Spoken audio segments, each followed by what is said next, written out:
Let me define these cycles. So what we're talking about with these cycles is that sometimes the economy is up, and sometimes the stock market goes down, and that has a direct impact on the lives of angel investors and the startups and the VCs and everybody.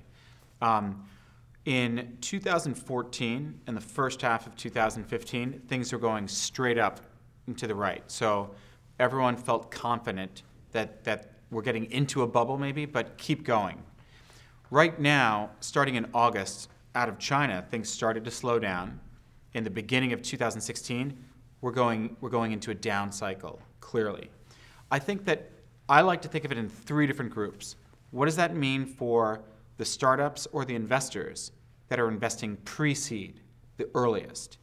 Separately, what does that mean for the VCs that are investing in that middle A and B?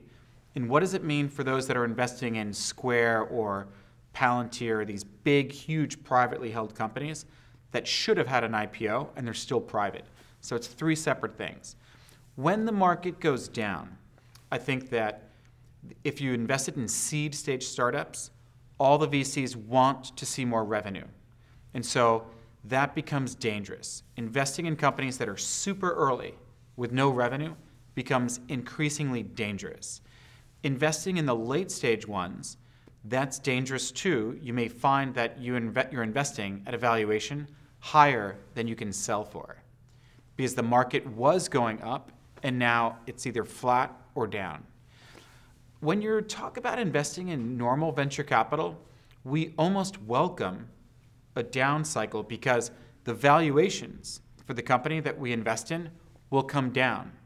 So if the startup today wants a $10 million valuation for me to invest $1 million and I get 10%, it might come down to $5 million and my $1 million gets 20%. And if the company gets sold for $10 million, I make double my money.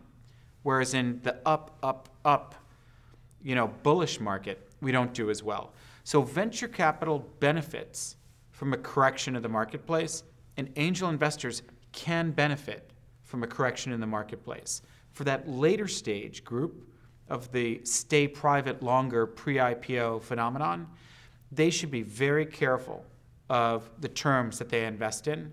And if they want to support a big valuation, they should write in that they can sell at a lower price if the stock market pushes them down. Well, I think China is clearly the most exciting ecosystem to watch evolve outside of the United States because of the size and potential and the unified nature. I spent a lot of time in Europe, and I still do, and it's not easy to take a startup that's very successful in one European country and take it across a border into another one. And so often you see the same company from Europe or the same one in the US. The US one, if it's working, it's just taking over the big USA. The opportunity in China is really the same, if not 5 times bigger. So I think that the opportunity for China is one that everyone should be involved with. 你们好，我是 Andrew Romans，我们中国见。